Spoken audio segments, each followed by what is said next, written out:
So this story, as we've said, is developing hour to hour. And let's get some live analysis from Kamran Bokhari, a senior director at the New Lines Institute for Strategy and Policy in Washington, D.C. He joins us now from Purcellville, Virginia. So first of all, your reaction to the news of the last 2 hours, beginning with Trump's social media post that there is a ceasefire.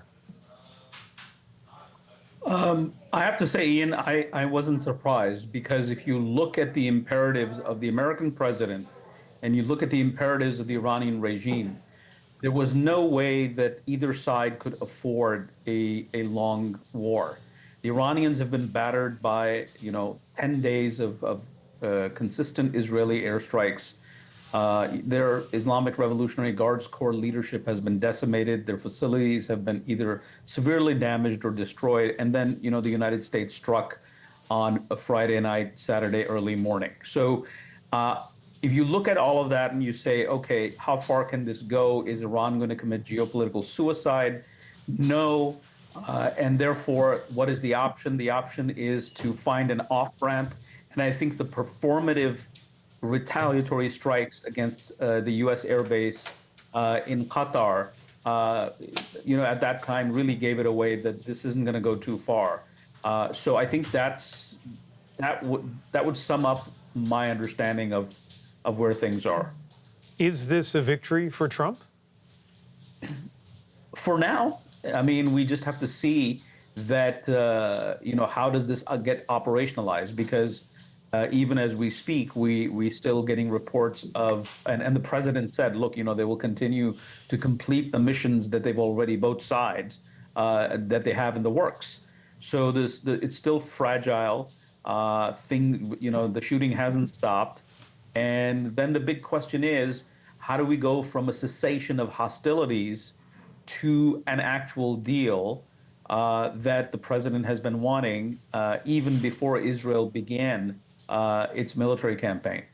Yeah, and that's a really important point, obviously, is that a ceasefire, even if indeed there is a ceasefire, and there seems to be more and more momentum suggesting that indeed there is one, a ceasefire is just one step towards maybe an end to hostilities, but we're certainly not there yet.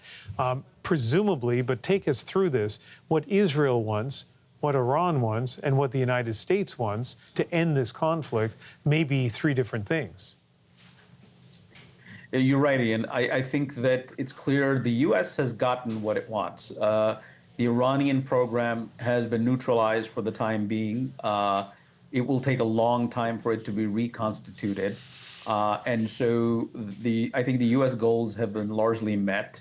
The question is, how do you now translate that into an agreement? As far as Israel is concerned, it too shares that goal with the United States of neutralizing, for the time being, for several years, the Iranian nuclear program. And therefore, and then of course, they've damaged the regime, they've struck at the IRGC. And so we just have to see how this impacts the internal makeup of the Iranian regime, which factions come out on top because of this, and so on and so forth. As far as the Iranians are concerned, they obviously knew that they had to have known that, look, with this kind of situation, that they could lose their nuclear facilities. But what matters first and foremost, and above everything else, is regime preservation. And I think that is what they're aiming for. This is why they agreed to the end of hostilities. And that was sort of their game plan. So I think we have a situation where all sides can potentially walk away with some gains. All of this makes me wonder what message, if things continue to progress in a way that is in U.S. interest here, what message this sends to the rest of the world about how the United States can use its incredible military might on a series of strikes and then all of a sudden get resolution in one of the most, diplomatically difficult areas in the world. What do you think the rest of the world is thinking right now? A great question, Ian.